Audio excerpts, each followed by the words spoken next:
삐딱 토크입니다. 삐딱한 삼관왕들이 풀어내는 삼관왕의 삐딱 토크 시작하도록 하겠습니다. 네, 안녕하세요. 삼관왕의 삐딱 토크 시작하겠습니다. 먼저 학술 삼관왕 조동욱 중북 도립대 교수님 나오셨습니다. 네, 안녕하십니까. 반갑습니다. 고시 삼관왕 최용현 변호사님 나오셨습니다. 네, 반갑습니다. 네. 오늘은 이준석 신드롬에 대해서 얘기해 볼까 합니다. 태풍인지 아니면 찻잔 쪽에 미풍일지, 저는 그 국민의힘 당원도 아니지만 전 국민이 지금 관심사예요. 네. 1985년생. 언제 1985년생? 36살. 36살. 우리나라에 따져서 37살인데 1985. 당대표 거의 내 아들 나이네. 그렇죠. 국민의힘 당대표가 될 수도 있고 안 되더라도 상당히 큰 센세이션을 좀 불러일으키고 이유와 있거든요. 격차도 엄청나죠, 그렇죠? 네. 며칠 안 남았습니다. 당대표 국민의힘 당대표 선거일이. 그래서 살펴보도록 하겠습니다. 이준석 전 최고위원 거의 방송인이기도 한데 그렇죠. 이렇게 여론조사나 이런 데서 인기를 모으는 이유가 뭘까요? 제가 봤을 때는 그 국민의힘 쪽이 이제 좀 진화를 하는 것 같네요. 진화를 한다. 예. 그러니까 지난번에 그 서울시장 보궐선거나 부산시장 보궐선거도 보면 이 나경원보다는 오세훈을 내세웠고, 그죠? 이현주 이런 거보다는 박형준을 내세우는 이 사람이 좀 온화하고 합리적인 사람이라는 인상을 주거든요. 그리고 태극기 부대하고 철저히 인연을 끊었어요. 그리고 이제 정광훈 목사하고도 완전 인연을 끊고. 그러니까 이제는 중도에 있는 사람들의 마음을 움직이는 방법을 좀 아는 것 같아요. 맞아요. 그런 관점에서 보면 당대표에 또 나경원 그러니까 나경원, 홍준표 이런 분들 완전히 그 보수 꼴통으로 아우 이러거든요. 그러니까 이준석이니까 얘네들보다 얘가 훨씬 낫지 하는 그러한 신드롬이라고 저는 봐요. 나중에도 저도 교수님하고 똑같은 말씀을 드리겠지만, 일단은 그냥 기본 베이스로도 말씀드린다면, 국민들이 정치개혁에 대한 열망, 특히 정치적 세대 교체에 대한 열망이 여기 이준석 신드롬에 연결되는 기본적으로는 그것이 아닌가 싶어요. 개인에 대한 지지라기보다 지금 말해서 변화에 대한 좀 바꿔보자. 변화에 대한 그게 그냥 이준석이라는 투영이 된 통해서 것 같아요. 투영된 네. 거지. 이준석을 지지하는 게 아니야. 근데 이준석 개인도 사실 능력이 출중해요. 하버드대 졸업하고, 그 다음에 최고위원이나 비대위원 경력도 엄청나게 그렇죠. 쌓았고. 박근혜하고도 가깝고. 그런데 이제 일부 정치인들이나 일부 이제 평론 같은 경우는 이게 이제 예를 들어 방송을 많이 하고 그러다 보고 또 잘생기고 젊고 그러다 보니 이제 내용보다 외형 어떤 그런 이제 시대의 변화의 흐름을 탄 그렇게 능력은 없으나 거기에 그냥 그렇게 따지면 얻어탄 사람 아니냐? 그렇게 따지면 경쟁하는 당대표 후보들 누가 내용 찬 사람 있어요? 그 중에? 경쟁하는, 이준석보다 내용이 찼다. 그러니까, 라는 사람이 누가 있어? 그러니까 오죽하면 똑같이 뭘. 오죽하면 이준석이 뜨겠느냐 이렇게 반발을 다시 할 수도 있겠네요. 그럼 내용도 있고 그러면 이제 아예 단도직입적으로 한번 예상을 해보시죠. 이준석 지금 전 최고위원이 당대표 후보인데 당대표에 될까요? 안 될까요? 된다고 봐요, 저는. 저도 그렇습니까? 일단은 거기도 당에는 왜 그 인기 투표만 하는 게 아니라 당원들도 그러니까 사실 민주당 입장에서는 나경원이 되기를 원하겠지. 그렇죠. 민주당 이준석이 되면 사실 민주당이 굉장히 위기예요. 일단은 투표가 당원 투표가 70%를 차지하기 때문에 어떤 변화 여지도 있고 컷오프 되고 나서는 합종연행도 하기 때문에 변수는 있겠지만은 워낙에 이유하고 격차가 크잖아요. 그렇기 때문에 무난하게 이준석이 당대표로 되지 않을까 싶어요. 그러니까 지금 당대표 나온 나경원은 완전히 보수 꼴통이라는 이미지 있죠. 그다음에 주호영은 영남이라는 한정이 있죠. 이런 입장에서 암만 당원이 70%라도 국민들 지지가 그렇게 되면 눈치 볼 수밖에 없어요. 그 제가 이제 또 이렇게 확 주목하는 건 만약에 36살 당대표가 되면 그 같이 경쟁했던 사람은 물론이고 예를 들어 나이 많은 사람들 중에서 그래도 당을 지키고 있는 분들은 이제 차기 선거에는 다 물갈이가 될까요? 전체적으로는 그리고 저는 깜짝 놀란 게 꼭 이준석뿐이 아니고 김웅, 김웅 검사 출신 윤은혜도 이렇게 그냥 참 젊고 이런 사람들 있잖아요. 꼴통 아니라는 사람들. 이런 사람들이 당대표를 나와도 일정 부분 지지가 나오고 있잖아요. 그 국민의힘 당원들이 그 여론조사가 왜 그런 거예요? 아니, 그러니까 국민들이 그렇게 생각하는 거예요. 국민들이. 이게 그 이준석이 당대표가 된다면 그 합리 중도 세력이라고 할까요? 원희룡, 오세훈, 뭐 유승민, 뭐 하태경 이런 사람들이 탄력을 받을 건데 근데 또 문제는 이준석이 당대표가 된다고 그러면 이 사람들도 구세력이 돼버리는 거야. 이제 연배를 세대 차이를 본다면. 그러니까요. 그런데 과거의 원조 꼰대들 예를 들어 황교안이나 홍준표 이건 역사적 퇴물이 돼버리는 거지 이제. 또 돼야 되고. 그 어쨌든 이준석 후보가 당대표가 되면 알아서 그만둘 사람들도 엄청나게 많겠네요. 그러니까 지금 저는 민주당이 큰 위기라고 보는 게 그전에는 민주당이 어떤 막 행동을 해도 괜찮았어요. 네? 왜냐면 그분들이 또 그래서 지금까지 또 막 행동했잖아요. 아, 우리가 이런다고 그렇다고 니들 국민의힘 찍었어? 이랬잖아요. 근데 우리도 어쩔 수 없이 민주당을 찍었어요. 대안이 없으니까. 근데 지금 보면 더 산뜻한 느낌도 주고. 그런데 예전에 왜 그 박근혜 대표가 천막 당사도 네, 하고 그랬잖아요. 네. 그래서 쇼맨십도 강하고 네. 그랬는데 그런 그 역사와 전통이 있는데 나이가 바뀐 젊은 사람이 된다고 더 심한 거 더 심해지는 거 아니냐 이런 생각도 하는 사람도 있더라고요. 어떻게 더 심해져요? 그러니까 오히려 이준석 같은 경우는 무슨 반페미니즘 뭐 이런 거 상당히 그 전략적으로 하는 건지 아니면 본인이 그런 생각을 하는 건지 몰라도 근데 저는 그거에 대해서 좀 긍정적으로 봐요. 그 20대, 30대 남성들의 불만이 사실 있거든요. 그 불만도 표출해주는 정치인이 필요한 거죠. 그 사람도 대표가 필요한 거잖아요. 그런 점에서는 저는 긍정적으로 봐요. 물론 그거 찬성하는 건 절대 아닌데, 그럼 그 사람들도 대표해주는 사람이 있어야지. 그래 또 사회 스펙트럼 넓어지니까. 그렇죠. 그 뭐, 이러다가 또 내가 또 반페미니스트가 찌기는 거 아니야 또. 그 아까 지금 말씀하셨는데 뭐 이준석 대표가 되면 뭐 원희룡이니 이런 분들이 이제 탄력을 받는다고 하는데 우리 동네 사람들은 뭐 딴 동네 말고 우리 동네 우리도 사람들은 뭐 박한석 저기 뭐 국힘의 대변인, 수석 대변인이나 신용환 교수나 이런 탄력을 좀 많이 받겠죠. 근데 그저께 신 교수랑 같이 방송하잖아요. 네네. 내가 신 교수 때 그랬지. 야, 너 이제 뭐 정치 은퇴해야 되지 않냐? 이거 쪽팔려서 어떻게 정치하겠냐? 너보다 20살이나 더 어린 이준석은 대표한다는데 너는 이제 배지 한번 달아보려고 어쩌고 하는데 이제 은퇴해라. 쪽팔리다 야. 그랬는데 사실 그렇잖아. 예? 아까도 말씀드렸지만 원희룡이나 뭐 이런 사람들도 이제 오세훈이나 이런 사람들도 9세대가 돼버리는데 그렇죠. 이 사람들도 신용환이나 박한석 9세대가 돼버리는 거지 갑자기. 이제. 그런데 그런 9세대들이 한꺼번에 연합전선에서 한 명 확 죽이는 거 아니에요? 이거 세상이 장강이 뒷물이 앞물을 그렇죠. 밀고 나가죠. 맞아. 그렇죠. 너무 뒷물이 막 오니까 막어 해가지고 그냥 거꾸로 싹 융단 폭격해서 아주 대단해요.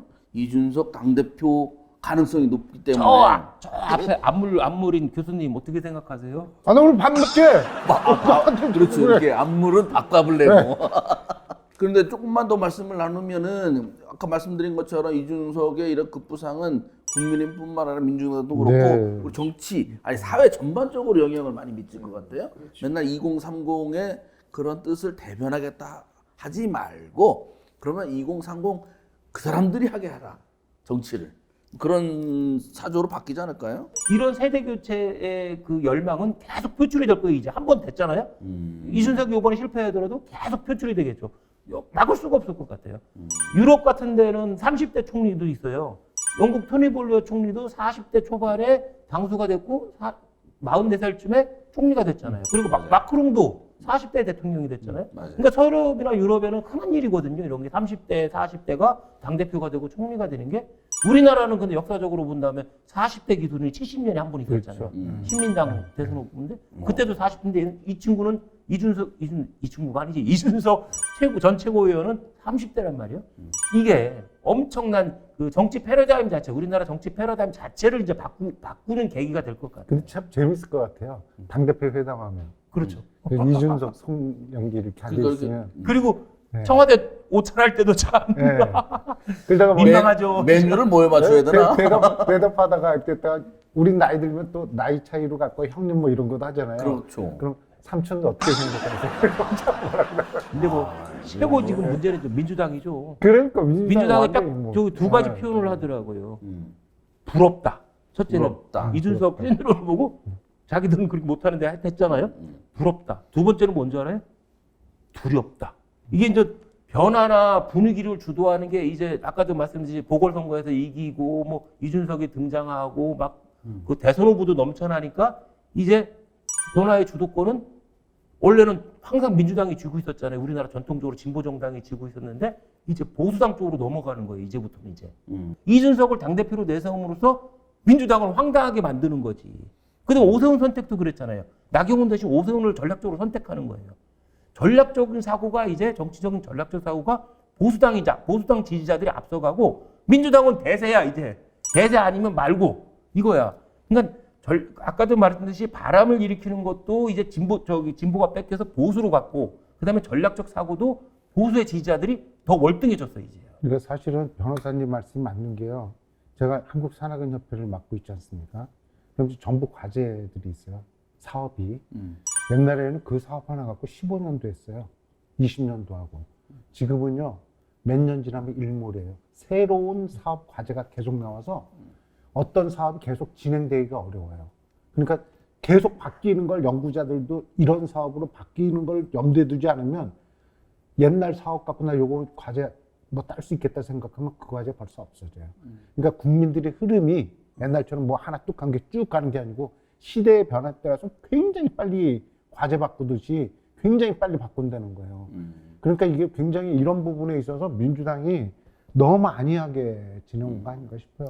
이제 하나 궁금한 거는 이러한 이제 국민의힘 이준석 전 최고위원의 도전, 네. 거기에 일으키는 센세 이전, 그 이후에 국민의힘의 모습, 네. 이걸 이제 국민들이 이제 평가를 할 거잖아요. 어떻게 평가를 할 것 같습니까? 뭐 사람 하나 바뀐다고 그 당을 갑자기 싫어하다 좋아질 수는 없잖아요. 아니죠. 엄청나게 쏠리는 데 가죠. 사람이 제일 쏠리는 데 갈 다 거예요. 바뀌지. 지금 시작된 거군요. 오세훈 보궐선거에 당선됐잖아요. 만약에 이준석 당대표가 된다고 그러면 이제 엄청나게 쏠리죠. 이제 국힘당 쪽으로. 오히려. 사람 그리고 하나가 국힘 바뀌는 내부에서도 이제 대선 승리를 위해서는 누구라도 영입하고 어떠한 조합이라도 하고 어떠한 선택이라도 할 자신감이 넘쳐나거든요. 근데 민주당은 안 돼. 그러면 치명타죠. 이제 민주당한테. 그러니까 지금 변호사님 말씀처럼 이제 국민의힘이 만들 음식이 너무 많아졌어. 아하. 이쪽은 지금 짜장면 하나 갖고 계속 버티고. 그리고 자신만만해질 거예요. 네, 이제 네, 어떤 네. 거라도 자기들은 만들어내 이제. 해봐. 네. 그리고 더 중요한 게 보통 국민의힘 하면요. 꼭 사고 치는 사람들이 나와요. 사고를 잘 안 치네요. 좀. 사고는 요새 민주당에서 많이 치잖아. 그러니까. 그리고 사고 쳐도 바로 잘라버릴 거예요. 이제는. 아. 그러니까 이게 도리어 국민들 입장에서는 완전 보수권 이랬거든요. 도리어 산뜻하다. 이런 말들이 나와요. 알겠습니다. 제가 지금 집에서 부부싸움 할 때요. 이것 때문에 싸워요. 그러니까 우리 집사람이 촛불 들었던 사람이 요즘 국민의힘 그거였고 당신 정신이 있어갖고 둘이 그거로 싸워요. 확 돌아섰어 우리 집사람. 만약에 이준석 당대표가 된다고 그러면 민주당도 당대표 선거 다시 해야 돼요. 아예 패러다임 자체를 바꾸고 대선 후보도 다시 검토해보고 완전 판을 뒤집는 사고나 행동 결단이 없으면 민주당 이대로 더 힘들어져요. 근데 그렇게 절대 못하죠. 그렇겠죠. 네. 네, 어쨌든 이준석 당대표 부상은 결국 그 나이 차로 보니까 30년이에요. 그죠? 한 세대 30년을 하루아침에 확 바꾸는 정치 변혁의 촉매제, 촉발자 역할을 할 것으로. 만약에 이준석 당대표만큼 만약에 민주당에서 파격을 일으킨다, 대선을 위해서 파격을 일으킨다면 저는 그런 생각을 한번 해봤어요. 대선 후보로 심상정을 내세우는 거예요. 그것도 대선으로. 괜찮지. 그러니까 아까도 말씀드린 국힘당 지지자나 국힘당 당원들은 어떠한 선택, 아예 제로 베이스에서 어떠한 선택, 어떠한 조합, 어떠한 영입도 다 할 수 있거든요. 그 정도 사고를 민주당이 갖는다고 그러면 심상정 카드를 아예 써버리는 거야. 우리 다 포기하겠다. 그런 식으로 해서 심상정을 그러니까 갖다 지난번에 붙이는 거예요. 맞아요. 우리 저기 변호사님 말씀대로 지난번 서울시장 보궐선거 때도 그분을 내세우는 게 아니고 우리가 잘못했기 때문에 우리 후보 안 내겠다. 그리고 정의당에 뭐 이정미라든지 뭐 이런 사람들 딱 내세우면 어차피 당선되면 자기 편이요. 그리고 그때 LH 터져도요 약발이 안 맥혀요. 이게 근데 그런 카드를 쓰겠냐는 거지. 제가 하나 좀 더 여쭤보겠습니다. 그러면 이렇게 국민의힘이 이런 신드롬 일으킨 건 원인이 있을 것 같은데 처절하게 당해서 그런 걸까요? 당해서? 당해봐서?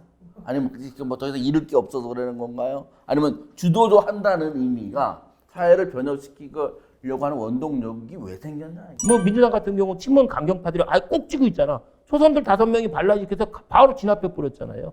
근데 국힘은 또 그게 없어서 완전히 망해버리니까 아하. 그 견제도 없고 그러니까 자유롭게 하다 보니까 이 지경까지 올라온 거지 국힘당은. 근데 또 이 지경까지 올라온 게 어떻게 보면 나라 발전에 도움 돼요. 그렇죠. 이렇게 해서 서로 시너지 효과도 내고 서로 견제도 하고 이러면서 서로 잘하려고 노력을 해야지. 지난번처럼 그렇게 완전 찌그러진 운동장 돼가지고 그렇죠. 이게 뭐 지난번 지방선거도 보세요 한번 이게 선거인가? 예? 오늘 삐딱 토커들이 이렇게 국민의힘에 대해서 상당히 민주당- 우호적으로 얘기하는 거 민주당 정신 차리라는 소리죠. 저는 항상 민주당 찍어요. 그런데도 항상 민주당 때도 그래도 진짜 정신 차리라는 거죠. 당대표 뭐 30대라도 별거 아니에요.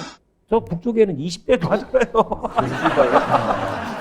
그러고 보니까 그렇게 많아. 그러니까 국민들이 원하는 건 사실 이준석의 뭐 젊은 패기도 있지만 문제는 나이가 들든 안 들었든 국민의 변화를 받아들이는 그런 사람을 원하는 거예요. 만약에 이 국민의힘 쪽에서도 막 저 70대가 처음 나왔는데 이 사람이 진짜 사고방식이 진짜 그 시대를 앞서가고 그러면 거기 찍겠죠 또. 자, 그래서 우리는 우리 삐딱 토커들 함께 국민의힘 당대표에 누가 당선될지 삐딱하게 지켜보도록 하겠습니다. 감사합니다.